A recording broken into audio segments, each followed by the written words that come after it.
Bom dia a todo mundo, boa tarde ou boa noite, né, para quem for assistir em outros horários. Hoje a gente tem o Luiz Barão aqui conosco. Então, Luiz, eu vou falar uma fala que é muito da Eli, né? Apresente-se por você mesmo, né? O Luiz pelo Luiz. Antes de mais nada, eu queria agradecer a Eliane, a Jéssica, o Long Talks por estar aqui conversando com vocês. Meu nome é Luiz Barão, eu sou um homem cis de 62 anos, gay, pai de um adolescente de 17 anos. Atualmente estou presidente da Associação Eternamente Sou, que é uma associação voltada para o cuidado psicossocial das pessoas LGBTQIA+, com mais de 50 anos. Faço palestras a respeito disso, sou um palestrante, mas também sou um comerciante de artes visuais, hoje em dia menos ativo, mas continuo precisando ganhar meu pão, ganhar dinheiro, né, gente? É isso, mas também estou começando um empreendimento novo aí. Enfim, estamos aí. Eu sou um estudioso sobre a questão das velhices LGBT, isso monta desde 2016, quando eu me percebo velho, reconhecido de fora para dentro. Como eu sempre digo, o reconhecimento da velhice ele vem de fora para dentro. Não sou eu que me acuso velho, é sempre alguém que olha para a gente e fala: olha, essa pessoa é velha, essa pessoa é isso, tal. Isso aconteceu comigo e foi um baque, né, no primeiro momento, porque até então não tinha me dado conta de que o tempo passava e que as pessoas começavam a me reconhecer como velho. E aí fui estudar o que era ser um velho gay, como é que estava a comunidade LGBTQIA+, dentro desse conceito de velhice, onde essas pessoas velhas se escondiam, porque eu digo que se escondem mesmo, né? Parece que há uma aposentadoria social aí. Enfim, a gente tem um longo assunto para falar sobre essas questões, mas principalmente sobre as tangências que existem entre o envelhecimento da comunidade LGBTQIA+, e o envelhecimento como um todo, né? Então é isso, gente. Eu queria que você trouxesse aqui para a gente uma questão que sempre me passa quando eu penso na questão da velhice. Como é que você... e aí eu falo do teu passado, né? E que foi a primeira, eu acho que a primeira criação. Como é que você chegou na evolução dessa fala e dessa linguagem que pode, sim, como você disse, atingir de forma natural, de forma real e completamente inclusiva, nem diria inclusiva, mas de despertar, né, de uma cultura que veio da nossa geração, que as pessoas, se a gente dizia, eu nem gosto muito disso, dessa coisa, mas as pessoas se escondiam no armário, por conta de todo um aspecto social que era imposto por padrões. Como é que você está sentindo e como é que veio a tua trajetória e esse teu pensamento até hoje? Bom, essa é uma pergunta complexa, mas eu vou tentar sintetizar. Na realidade, o reconhecimento da velhice, quando alguém me aponta como pessoa velha, fala: olha, os velhinhos vêm na parada LGBTQIA+, de 2016. Aquilo para mim foi uma bomba, porque eu não havia me preparado para esse momento, né? E eu continuo achando que não há esse momento. Essa contagem do tempo, essa velhice que todo mundo fala, ela é algo de fora para dentro, efetivamente. Eu parto do pressuposto, depois de muito estudar, depois de muito tentar entender, que eu sou o mesmo homem que eu sempre fui. Tem uma máxima que as pessoas... que velho rabugento, que velho sovina, que velho... A pessoa é rabugenta. Ela se torna uma pessoa velha rabugenta. A pessoa é sovina. Ela se torna uma pessoa velha sovina. Então, eu não deixei de ser o homem que eu era. Eu continuo sendo o mesmo homem. Durante esse período de amadurecimento, eu percebi que quando eu falo sobre velhices LGBT, na realidade eu falo sobre sexualidade na velhice. Né? Não só na velhice, como no decorrer da vida. Mas especificamente no recorte LGBTQIA+, eu trago a questão da sexualidade para dentro da discussão das velhices. Porque todo mundo que fala de velhices não fala de sexualidade. É uma loucura, como se a pessoa... Ela era uma pessoa... Eu sempre digo, a pessoa era uma pessoa ativa, médica, De repente ela fica velha e ela não é mais nada daquilo, ela só é velha. Então, a velhice, no meu entendimento, na evolução desse raciocínio, ela começa a ser desprovida das suas individualidades. A pessoa vão retirando das pessoas idosas as suas subjetividades e ela passa a ser aquilo, né? Passa a ser a pessoa velha. Mas quem é essa pessoa velha? Essa pessoa velha é a mesma que ela era quando jovem. Talvez o que mais tenha evoluído em mim, dentro desse aprendizado, seja entender que é isso, que eu não sou nada além do que eu já fui. Eu continuo sendo o mesmo homem. A minha sexualidade continua determinando a minha vida. Quando a gente fala em sexualidade, as pessoas pensam em sexo, aquele velho tarado que só quer saber. Não, a sexualidade é muito mais do que o sexo. Né? A sexualidade, por exemplo, no meu caso, eu sou um homem cis-gay. Cis quer dizer cisgênero, né? Gay. O que significa isso? Significa que essa orientação foi a bússola da minha existência. Né? Por que a gente chama de orientação? Porque se ela aponta para o norte, é para lá que eu vou. Então, a palavra orientação é muito bem colocada nesse sentido. Se ela foi a bússola da minha existência, por que eu chegar na velhice essa bússola deixa de funcionar? Não deixa de funcionar. Eu continuo sendo quem eu sou, estando onde eu estou, só que agora muito mais, com muito mais bagagem intelectual para poder lidar com as questões dos outros e não com a minha. Eu falo que sempre que aquela frase do Dante é o inferno são os outros, né? E é verdade, porque todo o meu trabalho é voltado para lidar com as questões das outras pessoas e não as minhas, né? Assim como o de vocês aqui. A gente está conversando aqui porque, de alguma forma, nós temos que trazer à luz algumas questões que as outras pessoas não conseguem entender ou talvez não vejam. E assim, você estava falando, eu estava aqui pensando, né? A gente lida com vários tabus. O que você falou é muito coerente com relação à sexualidade. Parece que a pessoa vira uma chave, né? Atravessa um portal, fez 60 anos. Acabou. Atravessou um portal e a pessoa, assim, sei lá, ela virou um extraterrestre, não sei, tipo, ela ganha um rótulo e é aquilo. Às vezes eu brinco, né, nas palestras que eu dou de saúde mental, justamente isso. Às vezes a questão da própria saúde mental também é tabu, né? E aí você deixa de ser a Jéssica, você passa a ser a pessoa neurótica, aquela ali é neurótica, aquela ali é doida, é louca mesmo. E aí você ganha rótulos e o velho ganha rótulos. E parece que ele perde todas as características que ele teve a vida inteira. Gente, ele continua sendo uma pessoa, né? Só que o outro realmente tem esse preconceito e, às vezes, nós mesmos trazemos, né, esse preconceito enraizado por uma questão cultural. Como é que é hoje, assim, lidar com isso, falar sobre isso? Como é que você tem visto a sociedade? Porque, no meu entendimento, a sociedade ela tem trazido mais questões à tona a respeito, né, de sexualidade, de questão de identidade de gênero também, como você se identifica e como é que você vê isso no envelhecimento. Na realidade, eu acho que hoje a gente tem mais referências, né, com relação a... Por isso que eu criei o canal Tô Passado, porque não havia referência para homens gays com mais de 60 anos. Eu achei aquilo um absurdo. Mas a referência não é só essa midiática, não. São referências de literatura, são outros pontos onde você pode se referir àquele assunto e tentar trazer um pouco mais de luz sobre essa questão. A questão da sexualidade, ela é, na minha opinião, uma das principais questões humanas.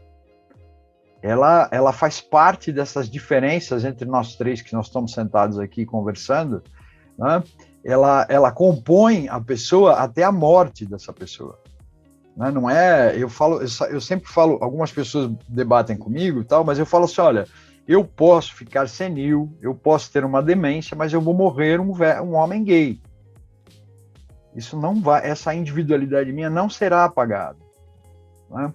Então, quando a gente fala em velhices hoje e sexualidade, existe um grande tabu para se falar sobre isso.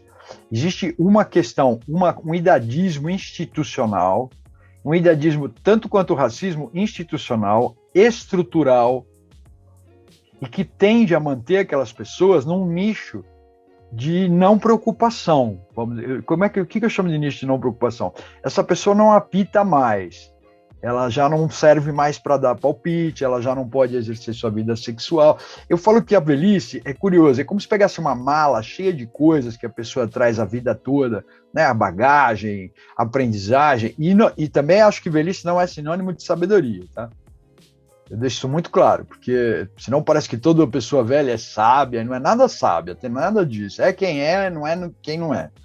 E então a pessoa, o que ela faz? A estrutura pega essa mala cheia de conteúdos, fecha, bota um lacre velho e acabou. Certo? Ali você não abre mais. Isso é o que a sociedade espera, é o que o capital prepara a gente para acontecer. Por que eu falo capital? O capital trata você como uma pessoa velha, como pessoa improdutiva e não reprodutiva. Então, acabou. Certo? Eu tiro essa pessoa do meu rol, dou espaço para gente jovem, perco um capital de trabalho muito poderoso, né? E não sei reciclar esse capital de trabalho, eu não sei transformá-lo em outro poder de trabalho. Então, isso é a forma como o capital trata a velhice. Essa pessoa se aposentou, ela está fora, ela não tem mais condições. E outra coisa, a palavra aposentado parte do pressuposto que você é um ser que dá despesa e não receita.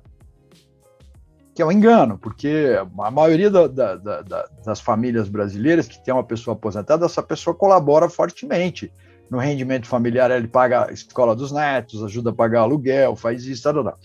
Então, você vê que tem vários conceitos aí que, inclusive, estão introjetados dentro das pessoas velhas. Então, a questão da sexualidade, eu volto a dizer, ela, para mim, é o ponto central do meu trabalho e do trabalho que todas as pessoas que lidam com velhices e com o humano deveriam tratar.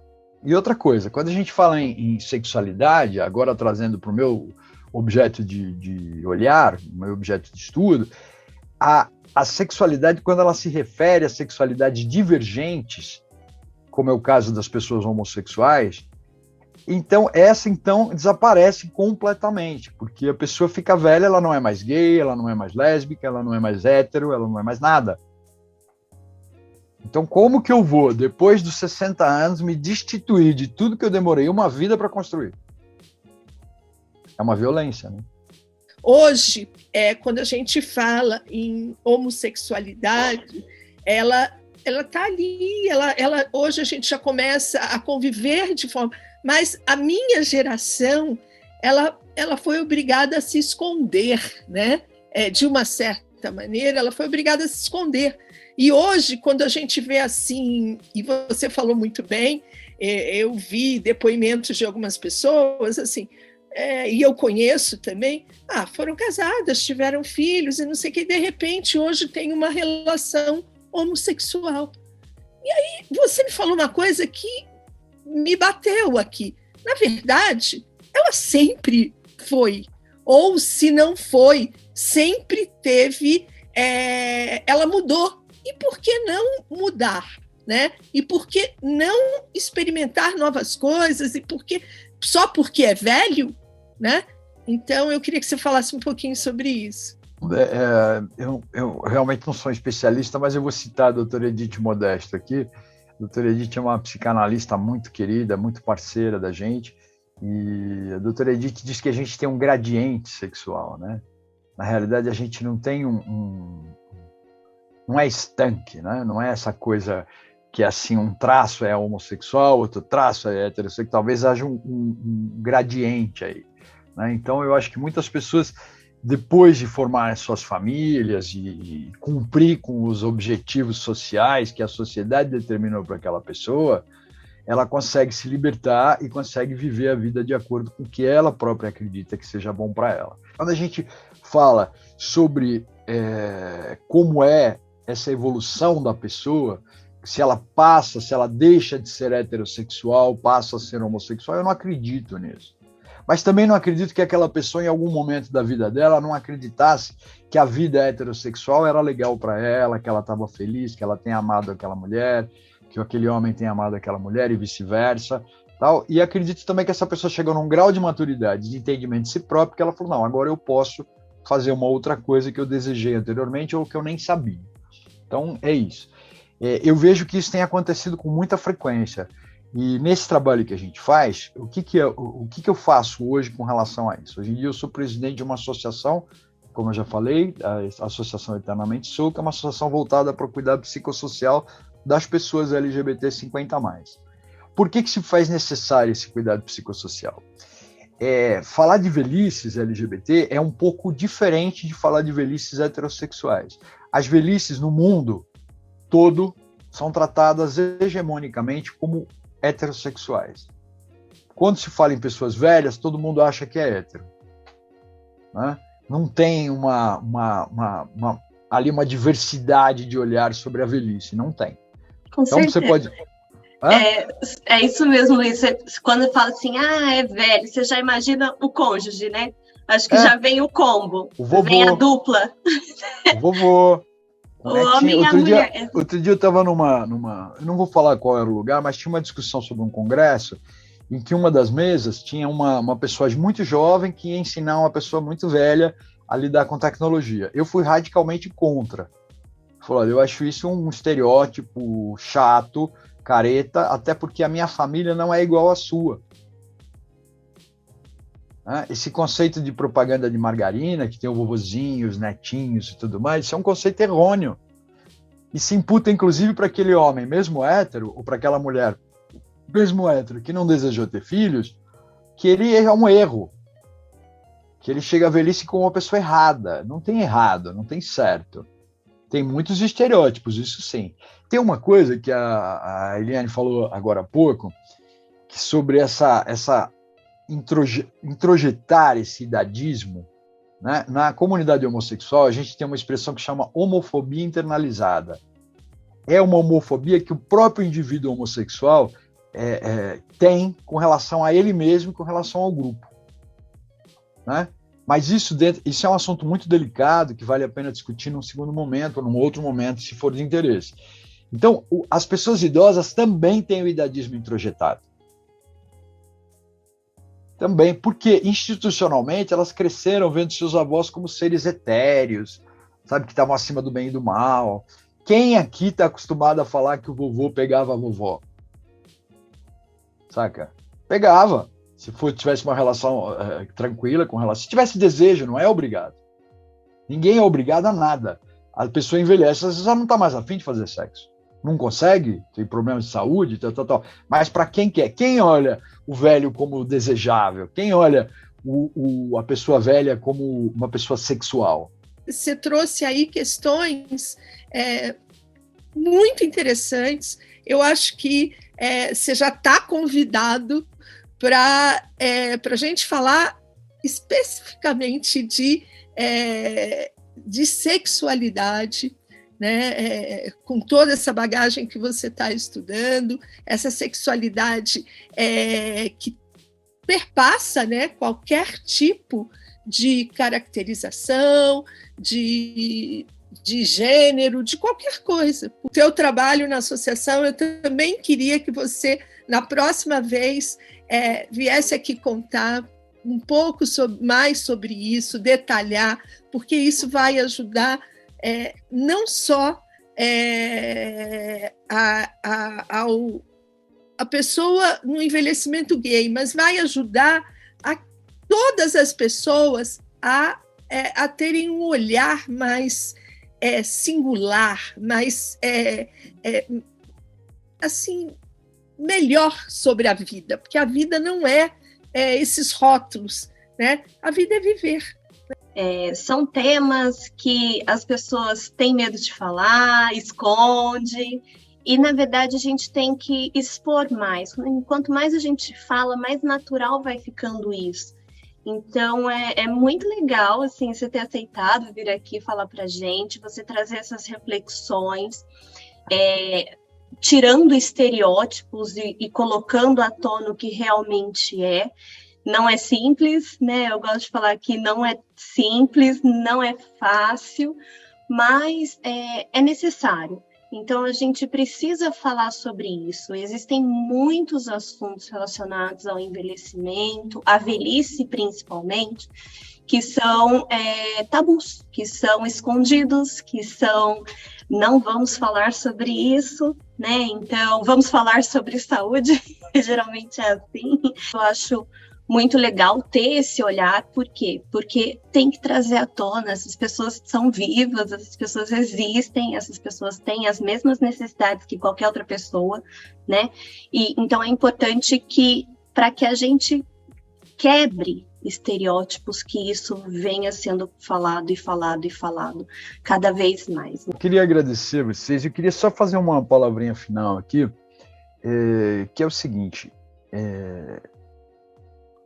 nós estamos aqui em 3 pessoas brancas, conversando, né? Eu sou um homem gay, cis branco, de olho claro, fui loiro, no auge de todos os benefícios que a branquitude pode me trazer, mas a comunidade LGBTQIA+, idosa, assim como a mais jovem, assim como a comunidade heterossexual, ela não é feita dessas pessoas de classe média como eu, por exemplo.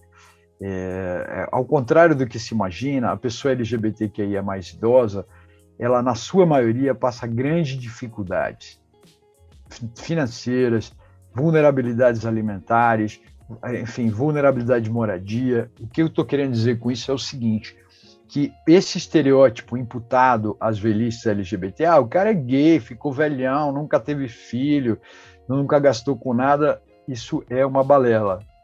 Isso é a minoria absoluta que passa por isso. Nessa comunidade a gente tem pessoas pretas, pessoas brancas, indígenas, de todas as raças, etnias que podemos imaginar. Então há necessidade de repensar esse estereótipo que há de fora para dentro dessa comunidade e de dentro da comunidade também, né? O tiozão da lancha é uma ilusão. Existem alguns? Claro que existem, assim como em todos os outros grupos sociais, mas isso é uma minoria absoluta, é uma comunidade que passa, inclusive que para chegar à velhice, eu sempre faço um questionamento, quem tem direito às velhices LGBT ou quem tem direito às velhices num país como o nosso, né? Quem consegue chegar à velhice? Para quem ela vem? Porque com sorte, né, a gente consegue chegar. É um país muito difícil de existir. Então, essa fala, ela vem mais para a gente localizar de que a gente não está falando de nenhum ser extra, que não faz parte das pobrezas, ou da linha de pobreza, ou da miséria, não.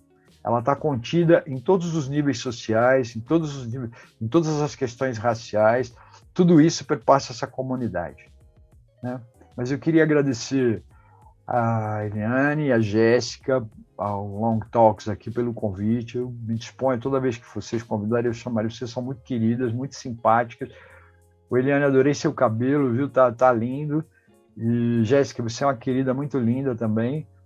E quando chamarem, a gente vem, tá bom? Obrigado por tudo.